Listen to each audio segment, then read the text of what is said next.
Hello and welcome. This is rooflemonger, and my friends, today in this video we're talking the King of Fighters 15. After a little bit of a hiccup, a little bit of a delay, we finally got our big introduction trailer just to see what the game's all about, at least from a visual perspective anyways. So in this trailer, there is actually a fair bit to be learned and a little bit more to be speculated upon, although with some educated guesses. And I'll just be talking about the characters, who's here, who isn't here just yet, who could be coming, also what consoles it might be appearing on, and yes, netcode talk. But first, let's start at the start here, so let's talk about the game itself. So hey, the game, first up I guess before anything else, it looks pretty dang good to me. Definitely a dang sight better than King of Fighters 14, which ate a lot of crow for its appearance. Now, no, it doesn't look as good as Guilty Gear Strive to be sure, but you know, hey, what game does, really? Nothing can match up to Guilty Gear Strive. But with the look it is, I think it's very sharp. I think it's an evolution of their take on Samurai Showdown, just with just some of the shading, lighting, and all that. In the end, I say it's very comparable to, say, Street Fighter V. And considering the roster is more than likely going to be very, very big, I think the art style is more than fair. Now, onto the roster we see so far in the trailer. We see Shun'ei, that's this guy right here. We have Kyo, Benimaru, Leona, K-Dash, and Mai. And many more to be revealed yet, I'm sure. So that said, if you're not aware of these characters, if you're newer to King of Fighters, hey, let's break it down just a little bit. Let's show you what's shown in this trailer here and what these characters are all about. So first up here is Shun'ei. Now Shun'ei is the most newcomer, I guess you could say, of all the people in this trailer. He actually debuted in King of Fighters 14. And as far as King of Fighters 15 goes, he's basically soft locked in as apparently the protagonist. The specific plot notes, don't know it for sure just yet, but he's locked in as the protagonist. Those crazy hands you're seeing for him, well, he's linked to the boss of King of Fighters 14, the previous game, named Verse. And Verse, well, he basically had the power to like rip open reality. So as of King of Fighters 14, all the characters that were dead in previous games get to come back. That's one of the big conceits, and it opened up the realms for the possibility for guest characters to come into the world. So it's basically the power to just rip apart reality, and with that in mind, hey, that's the kind of power Shun'ei has. Next up is Kyo, and if Kyo's in the game, then Iori is in the game, although Iori's not in the trailer just yet.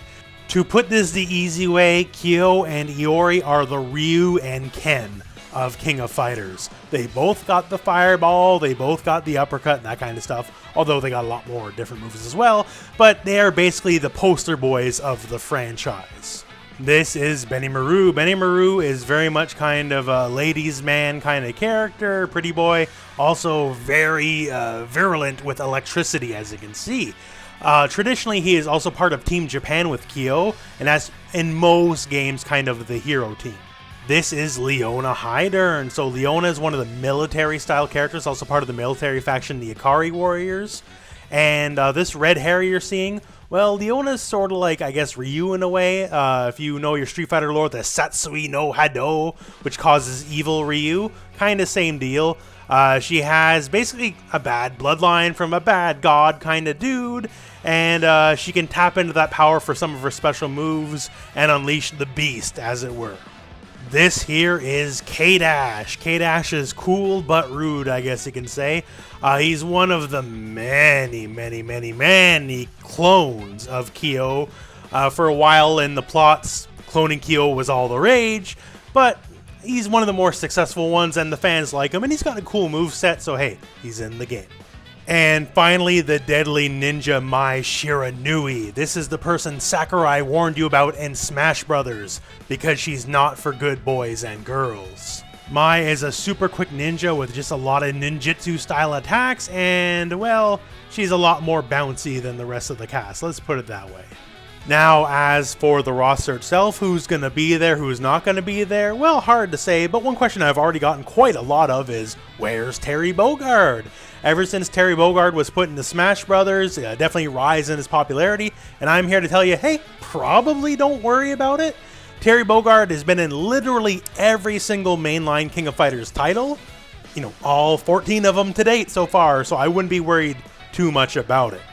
For a point of reference, this is the King of Fighters 14 roster.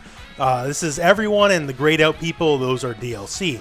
The game launched with 50 characters.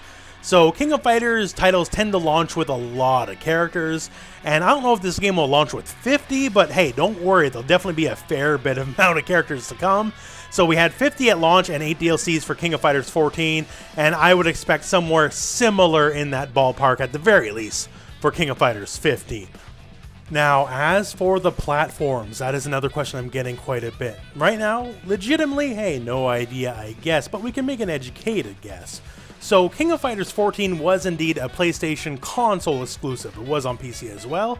So, it's a safe bet it'll be on PS4, PS5, and PC. What about Xbox? Well, the King of Fighters 13 very recently went free for games with gold. And considering the marketing blitz as it stands, I gotta assume that is no accident, that is very intentional. So the King of Fighters might actually have a real chance of being on Xbox platforms at this time. So if we can get it on PC, PlayStation consoles, and Xbox consoles at the same time, that'd be fantastic. Then the next fight is, well, hey, crossplay, and maybe one step at a time on that, right? But it's a very safe bet, PC and PlayStation, and I think there's a very strong chance it will be on Xbox as well. Now, Netcode. This is the big one, perhaps the biggest, because, game looks good and I'm sure it'll play great. Even quote-unquote bad King of Fighters tend to play better than a lot of good fighting games, so I'm not worried about the game at this point.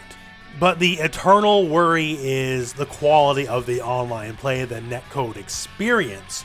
And that said, hey, well, SNK's had a very poor track record with that. Recently Samurai Showdown, I love the game. I can't play it online at all. I want to play it. I live in the middle of nowhere, Ontario, Canada, right? So online's my only option, and here's the game I want to play, and I can't. So is King of Fighters 15 gonna suffer that fate? Well, here's a few things pointing in favor that hopefully it won't. One, we're in 2021 now, and we lived through 2020. We know how bad things get, and we know how important rollback is. Any company that releases without rollback netcode at this point is basically spitting in their fans' faces. But that said, in the presentation they had for King of Fighters 15, with actually not King of Fighters 15, but King of Fighters 2002, there was a little bit of a glimmer of hope.